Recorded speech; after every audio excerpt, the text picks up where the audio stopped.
wasiirka wasaaradda diinta iyo waqaafta Somaliland Sheekh Cabdullaahi Daahir Jaamac Sheekh Cabdullaahi Baashi oo ku sugan degmadaasi Ceelaf Weyn ayaa maanta khudbadii Jimce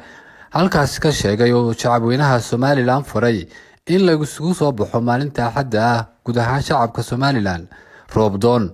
waxaana uu gudoomiyaasha gobolada iyo degmooyinka faray in shacabka gobolada iyo degmooyinka ay soo abaabulaan inay roobdoon maalintaasi baxaan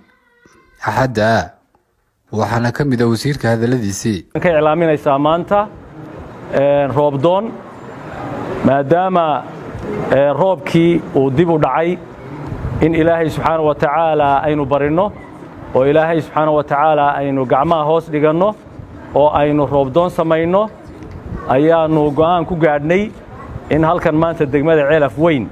aanu ka iclaaminno waana sunnihii nabiga calayhi salaatu wasalaam marka roobku sidaas oo kale u dib dhaco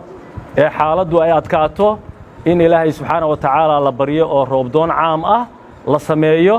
rabbi subxaanahu wa tacaala waxa waayad qur'aana ku leeyahay faqultu astaghfiruu rabbakum innahu kaana ghafaara yursilis samaa'a calaykum midraara marka dhammaan gobolada kala duwan ee jamhuuriyadda Somaliland waxa aanu faraynaa in maalinta Axadda ah ee soo socota in roobdoon caam ah loo soo baxo dalka oo dhan arrintaana ay abaabulaan oo ay ka hawlgalaan isu duwayaasha wasaaradda diinta iyo awqaafta ee gobolada dalka meeyarada dalka ee degmooyinka dalka iyo barasaabada iyo dhammaan mas'uuliyiinta qaranka u jooga gobolada oo dhan arrintaa inay abaabulka ka qayb qaataan